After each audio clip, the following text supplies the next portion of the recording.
साल का सबसे गहरा, सबसे प्रभावशाली और सबसे निर्णायक दिन माना गया है।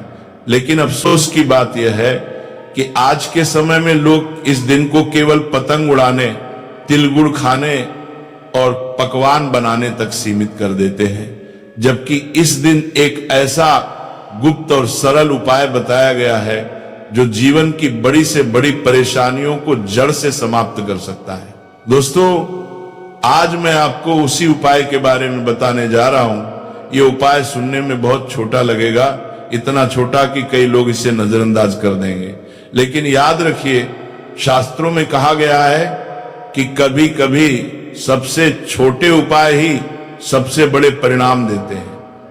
मकर संक्रांति के दिन यदि कोई व्यक्ति चुपचाप बिना किसी को बताए पूरी श्रद्धा और सही नियमों के साथ गौ माता को एक विशेष वस्तु खिला देता है, तो उसके जीवन में धन, अन्न, सुख और शांति की कभी कमी नहीं रहती। इतना ही नहीं, उसके जीवन से पितृदोष, ग्रह दोष और वास्तु दोष जैसे भारी दोष भी धीरे धीरे समाप्त होने लगते हैं। ये कोई सामान्य संयोग नहीं है। कहा गया है कि पूरे 752 वर्षों के बाद मकर संक्रांति पर ऐसा अद्भुत योग बन रहा है जिसमें किया गया है छोटा सा कर्म 7 जन्मों तक फल देता है। सोचिए, सिर्फ एक दिन का सही किया गया उपाय और उसका प्रभाव पीढ़ियों तक। जिन घरों में वर्षों से कलह है, पैसों की तंगी है, बीमारी है या काम बनते बनते बिगड़ जाते हैं, उन सभी समस्याओं की जड़ पर यह उपाय प्रहार करता है। लेकिन यहां एक बहुत बड़ी बात समझने की है। उपाय करना आसान है, पर उसके नियम और संकल्प का पालन करना उतना ही जरूरी है। अक्सर लोग गलती यही करते हैं कि वे उपाय तो कर लेते हैं, लेकिन उसके पीछे जो नियम और भावना होती है उसे नजरअंदाज कर देते हैं और फिर कहते हैं कि उपाय का असर नहीं हुआ। इसलिए मैं आपसे साफ कहना चाहता हूं कि इस उपाय के नियम थोड़े कठोर हैं, लेकिन वही नियम इसकी शक्ति भी है। बिना नियम के किया गया उपाय बीज की तरह होता है, जिसे पानी नहीं मिला वह कभी फल नहीं देता। इसलिए मकर संक्रांति के दिन गौ माता को क्या खिलाना है, कैसे खिलाना है, किस समय खिलाना है और मन में क्या संकल्प रखना है, ये सब जानना आपके लिए बेहद जरूरी है। अब सवाल ये उठता है कि आखिर गौ माता और मकर संक्रांति का आपस में क्या संबंध है। दोस्तों, सनातन धर्म में गौ माता को केवल पशु नहीं माना गया, बल्कि उन्हें माता का दर्जा दिया गया है। कहा गया है कि गौ माता के शरीर में सभी देवी देवताओं का वास होता है और मकर संक्रांति के दिन जब सूर्य देव उत्तरायण होते हैं तब देवताओं का समय प्रारंभ होता है। यानी यह दिन देव शक्तियों को प्रसन्न करने का सबसे श्रेष्ठ अवसर होता है। ऐसे में गौ माता को श्रद्धा से अर्पण किया गया थोड़ा सा अन्न भी सीधे देवताओं तक पहुंचता है। मैं आपसे हाथ जोड़कर एक छोटा सा निवेदन करना चाहता हूं, इस बात को हल्के में मत लीजिए। मकर संक्रांति साल में केवल एक बार आती है, यह कोई रोज मिलने वाला अवसर नहीं है। अगर आपने इस दिन को यूं ही गंवा दिया तो पूरे साल वही समस्याएं, वही परेशानियां और वही संघर्ष दोबारा आपका इंतजार करेंगे। लेकिन अगर आपने इस दिन सही भाव, सही नियम और सही संकल्प के साथ ये उपाय कर लिया तो आने वाला समय आपको खुद बताएगा कि आपने कितना बड़ा निर्णय लिया था। आगे मैं आपको विस्तार से बताऊंगा कि वह है। ऐसा कहा जाता है कि एकादशी का व्रत हम इसलिए रखते हैं कि हमारे जो परिवार में अगर किसी की मृत्यु हो गई है तो उसको मोक्ष प्राप्त हो सके। लेकिन इन अज्ञात मैं आपको विस्तार से बताऊंगा कि वह गुप्त वस्तु क्या है जो गौ माता को खिलाई जाती है, इसके नियम क्या हैं, किन सावधानियों का पालन करना जरूरी है और यह उपाय किन किन रास्तों से आपके जीवन में धन, सुख और शांति लेकर आता है। इसलिए इस बात को अंत तक ध्यान से सुनना और समझना बहुत जरूरी है, क्योंकि यह जानकारी केवल जानने के लिए नहीं बल्कि जीवन बदलने के लिए है। क्योंकि मकर संक्रांति सिर्फ एक साधारण दिन नहीं है। इसी दिन सूर्य की चाल बदलती है। इसी दिन प्रकृति का एक नया हिसाब शुरू होता है। जी हाँ दोस्तों, देखिए प्राचीन काल में पुराने समय के लोग इसे बहुत गंभीरता से लेते थे, क्योंकि उन्हें पता था कि इस दिन की गई छोटी सी गलती पूरे साल पर भारी पड़ सकती है। इस दिन का महत्व इसलिए और भी बढ़ जाता है क्योंकि ये साल का सबसे पहला त्योहार होता है। जी हाँ दोस्तों, की इस दिन की गई छोटी सी गलती भी पूरे साल पर भारी पड़ सकती है और इस दिन किया गया छोटा सा सही काम पूरे साल का सहारा बन सकता है। मकर संक्रांति का असली मतलब है रुकावट से निकलना, ठहराव को तोड़ना और जीवन में आगे बढ़ना। इसीलिए हमारे बुजुर्ग कहते थे कि इस दिन जो बीज बोया जाता है वही पूरे साल फल देता है, अर्थात जो उपाय किया जाता है वही उपाय पूरे साल हमारी जीवन की व्यवस्था को सुधारना है। दोस्तों, इसीलिए देखिए इस दिन दान का भी बहुत महत्व होता है। पुराने काल से ही लोग मकर संक्रांति के दिन दान करते आ रहे हैं। इस दिन अन्न दान, संयम और व्यवहार पर बहुत ध्यान दिया जाता है, क्योंकि धन केवल पेशे से नहीं बनता है, धन बनता है सोच से, कर्म से और समय की समझ से। जी हाँ दोस्तों, आपने देखा होगा कि बहुत लोग साल भर तक मेहनत करते हैं, खून पसीना बहाते हैं, लेकिन फिर भी पैसा नहीं टिकता है। अन्न होते हुए भी घर में कमी की भावना बनी रहती है और धन बनता है सोच से, कर्म से। जी हाँ दोस्तों, देखिए बार बार खर्च अचानक आ जाता है और खर्च आता है, पैसा रुकता नहीं है और इसके पीछे कारण अक्सर वही अदृश्य रुकावटें होती हैं जिनका समाधान हमारे शास्त्रों और परंपराओं में छुपा हुआ है। देखिए मकर संक्रांति पर तिल और गुड़ इसलिए खाए जाते हैं क्योंकि तिल त्याग का प्रतीक है और गुड़ मिठास का, यानी जीवन में कड़वाहट को छोड़कर मिठास अपनाने का संकेत है। इस दिन दान इसलिए कहा गया है क्योंकि जब सूर्य दिशा बदलता है तब अहंकार छोड़ना सबसे जरूरी होता है। पुराने समय में लोग इस दिन ज्यादा बोलते नहीं थे, झगड़ा नहीं करते थे और किसी भूखे को देखकर अनदेखा नहीं करते थे। जी हाँ दोस्तों, क्योंकि माना जाता था कि इस दिन की गई उपेक्षा सीधे भाग्य में दर्ज हो जाती है। इस दिन किए गए कर्म सीधे भाग्य की किस्मत की दिशा को बदल देते हैं। जी हाँ दोस्तों, इसलिए कहा गया है कि मकर संक्रांति का पर्व साधारण नहीं माना गया है। अब यहाँ एक बहुत गहरी बात आती है जिसे बहुत कम लोग समझते हैं। मकर संक्रांति पर प्रकृति सुनती है लेकिन शोर नहीं सुनती, दिखावा नहीं देखती। मकर संक्रांति का पर्व है सिर्फ भावना और मौन को, किए गए कर्मों को ही पहचानना, यानी कि जो गुप्त उपाय और जो गुप्त कार्य अगर हम मौन रहकर करेंगे, सबसे छुपा कर करेंगे, तभी उसका फल हमें प्राप्त होगा। दोस्तों, इसीलिए जो लोग इस दिन कैमरा लगाकर लोगों को दिखाकर दान करते हैं, उन्हें संतोष तो मिलता है लेकिन स्थायी फल नहीं। क्योंकि देखिए आज के समय में लोगों ने दान पुण्य को भी एक ट्रेंडिंग टॉपिक बना दिया है। गौशाला में लोग जा रहे हैं तो वहां पर फोन निकाल कर खड़े हो जाते हैं, गाय माता को चारा खिलाते हैं, किसी अन्य और धन का किसी गरीब को दान कर रहे तो उनके साथ फोटो खिंचवाते हैं, वीडियो बनाने लग जाते हैं, लोगों को दिखावा करते हैं। लेकिन शास्त्रों में बताया गया है कि दो चीजें हमें हमेशा लोगों से छुपा कर करना चाहिए, पहला दान और दूसरा पूजा पाठ और ध्यान। क्योंकि ये दो चीज जितनी छुपी हुई रहेंगी उतना फल आपको मिलेगा। जल्दी ही तो देखिए कि अब धीरे धीरे मैं आपको उस दिशा में ले जा रहा हूं जहां असली रहस्य छुपा है। लेकिन उससे पहले यह समझना जरूरी है कि गाय को हमारे शास्त्रों में इतना ऊंचा स्थान क्यों दिया गया है। जी हाँ दोस्तों, क्योंकि देखिए ये उपाय सिर्फ गौ माता पर ही निर्भर करेगा और उस इंसान पर निर्भर करेगा जो इंसान ये उपाय कर रहा है।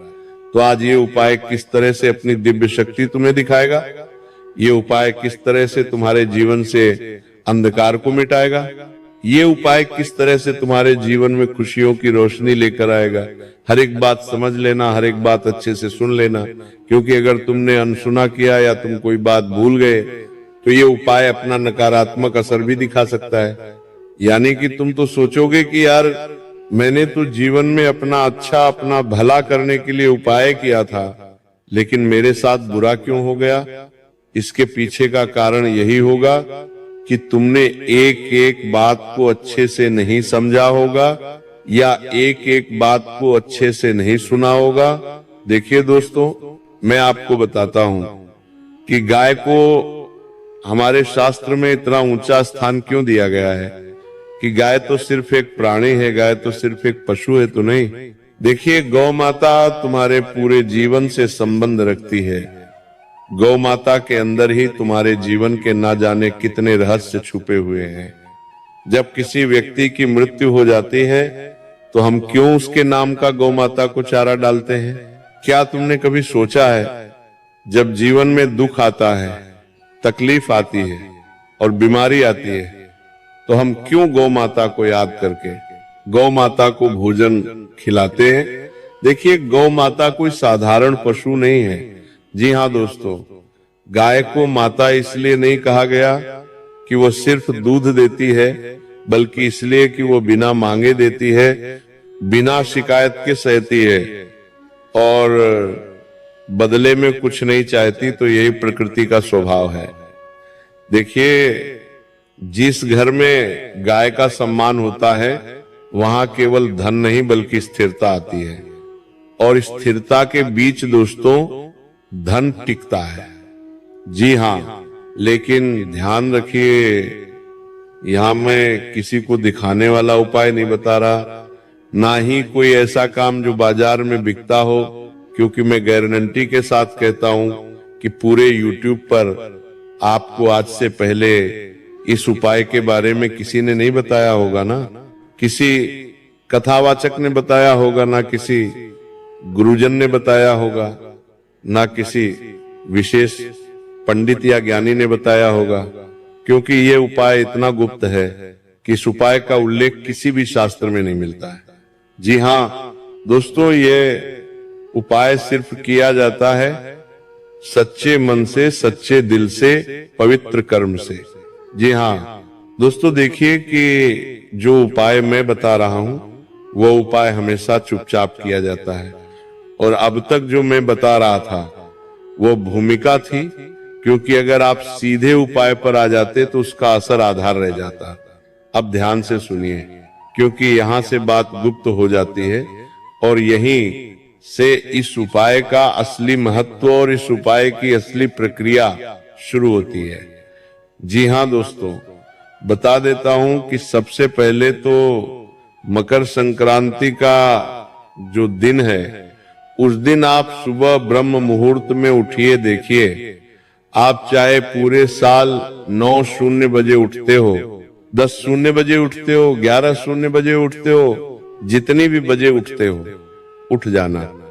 लेकिन मकर संक्रांति के दिन तुम्हें ब्रह्म मुहूर्त में उठना है। और मैं ये नहीं कह रहा हूं कि ब्रह्म मुहूर्त में उठते ही ठंडे पानी से नहा लो, नहीं।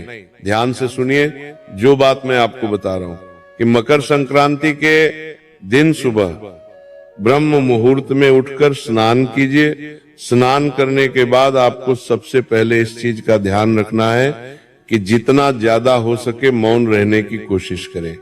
किसी से ज्यादा बातचीत ना करें, किसी से ज्यादा आप अपने भावना रखें। सिर्फ अपने मन में आप भगवान का स्मरण करें और भगवान का नाम लेते रहें।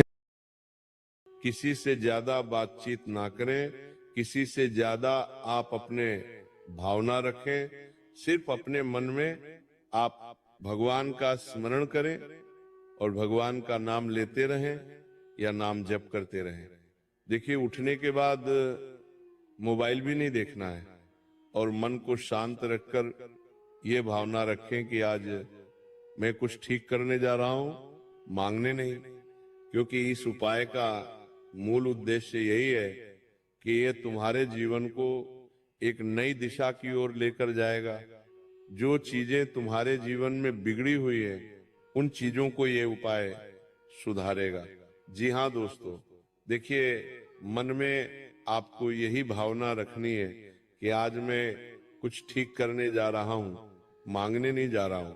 इसके बाद गाय के लिए जो चीज बनाई जाती है वो देखने में बहुत साधारण होती है, इसीलिए लोग इसे हल्के में ले लेते हैं, लेकिन यही इसकी ताकत है। देखिए जो चीज मैं बता रहा हूं वो चीज बहुत साधारण है और उस चीज के बारे में आपको आज से पहले किसी ने नहीं बताया होगा। इसके साथ ही इस चीज का भी ध्यान रखिएगा कि इस उपाय में ना कोई मंत्र बोलना है ना कोई नाम लेना है, बस समझ के साथ करना है। और गाय को जो खिलाया जाता है वह है थोड़े से सफेद तिल। ये भी बताऊंगा कि मकर संक्रांति और तेल का क्या महत्व है, लेकिन उससे पहले आप सुन लीजिए कि गाय को खिलाने वाली वो गुप्त चीज क्या है। कान खोल लीजिए और अगर आप किसी कागज पर लिखना चाहते हैं तो लिख भी लीजिए, ताकि अच्छा रहेगा कि आप भूले नहीं। ध्यान से सुनिए। आपको थोड़े से सफेद तिल लेने हैं, थोड़े से काले तिल लेने हैं, थोड़ा सा गुड़ का चूर्ण लेना है और ध्यान रखें टुकड़ा नहीं आपको चूर्ण लेना है। यानी कि अगर आपके घर में गुड़ है तो उस गुड़ को आप पीस लें। अब उसमें कुछ कच्चे चावल के दाने और सबसे अंत में उंगली से छुआ हुआ एक नमक बूंद देसी घी आपको उसमें मिलाना है, यानी से कि उसके अंदर थोड़ा सा काला नमक मिलाना है, थोड़ा सा सेंधा नमक मिलाना है और गाय का शुद्ध पवित्र एक चुटकी घी उसके अंदर मिलाना है। अब यहाँ एक बहुत गुप्त है कि सेंधा नमक जो मिलाया जाता है तो वो नमक साधारण नहीं होता है। और ये भी ध्यान रखिएगा कि आप गलती से कहीं साधारण नमक मत मिला देना, उसमें थोड़ा सा सेंधा नमक मिलाना और थोड़ा सा काला नमक मिलाना। देखिए ये सब किसी थाली में सजा कर नहीं बल्कि सीधे हाथ में लेकर गाय को खिलाना है। अगर आप अपनी हथेली में रखकर गाय को खिलाओगे और गाय ने अपनी जीभ से तुम्हारी हथेली को स्पर्श कर लिया, आपकी बात करने तुम्हारी बनानी नहीं तलवार में हथेली करना, तो समझ जाना कि साक्षात माता ने तुम्हारे सारे कष्टों को अपने अंदर समाहित कर लिया है। क्योंकि देखिए आपको मैं बता देता हूं कि ये सब चीजें अगर आप थाली में रखकर गौ माता को अर्पित करेंगे तो उतना जल्दी असर नहीं होगा। सीधे हाथ में लेकर गाय को खिलाना है। उसके बाद ध्यान रहे ये उपाय आप कर ले तो किसी को बताना नहीं है, ना किसी को दिखाना है। और सबसे जरूरी बात, खिलाते समय कोई इच्छा नहीं बोलनी है, बिल्कुल खाली मन रखना है, शांत मन रखना है मन में किसी के प्रति, ना तो नकारात्मक भाव उत्पन्न हो, ना किसी के प्रति हम गलत सोचे, ना किसी के प्रति अच्छा सोचे। खाली मन रखना है, कोई भी आपको अपनी इच्छाएं नहीं बोलनी है। जी हाँ, बस मन में ये भावना रखना है कि जो होगा सही होगा और जो आप माता मेरे लिए करेगी उसी में मेरी खुशी होगी, इतना बोलना है। और बता देता हूं कि अगर इसे गाय थोड़ा सा भी खा लेती है, अर्पित कर लेती है, तो समझ लीजिएगा कि संकेत मिल गया है। इसके बाद पूरे साल एक नियम अपने आप लग जाता है, आप अन्न का अपमान नहीं करेंगे। इस उपाय को करने के बाद 3 से 4 नियम है जो मैं बता रहा हूं। अन्न का अपमान नहीं करेंगे, क्योंकि अन्न किससे संबंध रखता है? मां अन्नपूर्णा से। अन्न का अपमान करोगे तो आप सीधा मां अन्नपूर्णा का अपमान करोगे। दूसरी चीजें दोस्तों की खाने को व्यर्थ नहीं फेंकेंगे और महीने में कम से कम एक बार किसी जानवर या किसी पक्षी के लिए चुपचाप आप कुछ खाने का रख देंगे बिना किसी को बताए। देखिए इतना तो आप कर ही सकते हैं। हर इंसान रोज दान पुण्य तो करता ही है, तो मैं आपको कह रहा हूं कि भले आप रोज मत करना, लेकिन हर महीने आप पशु या पक्षी के लिए कुछ खाने का जरूर रख देना। क्योंकि आपको ध्यान रखना चाहिए कि कुछ भी उपाय अगर हम करते हैं तो वह उपाय तभी फल देगा जब रोज जो मैं बता रहा हूं मन, थोड़ा सा तन और थोड़ा सा धन समर्पण करेंगे। तो जी हाँ दोस्तों, बता देता हूं कि यही इस उपाय की पूरी श्रृंखला है। ये कोई चमत्कार नहीं बल्कि संतुलन है। और जब संतुलन बनता है तो अन्न और धन अपने आप रास्ता ढूंढ लेते हैं। तो यही कारण है कि पुराने लोग बिना ज्यादा कमाई भी कभी खाली नहीं रहते थे। मकर संक्रांति का यही असली रहस्य है। कम बोलो, सही करो और समय पर करो। जो इस बात को समझ गया उसके घर में कमी शब्द धीरे धीरे खुद ही निकल जाता है। जी हाँ दोस्तों, देखिए मकर संक्रांति के दिन अगर आप इस उपाय को करेंगे तो ये उपाय आपको बहुत जल्दी लाभ देगा।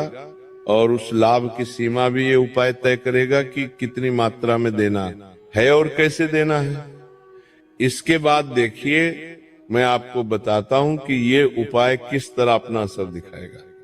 देखिए दोस्तों, मैं ये नहीं कह रहा हूं कि इस उपाय को करने के बाद तुम रातों रात करोड़पति बन जाओगे, अरबपति बन जाओगे, तुम्हारी लॉटरी लग जाएगी। नहीं, देखिए ये उपाय रातों रात करोड़पति बनने का नहीं है, बल्कि इसका असर वहां दिखता है जहां असली परेशानी होती है।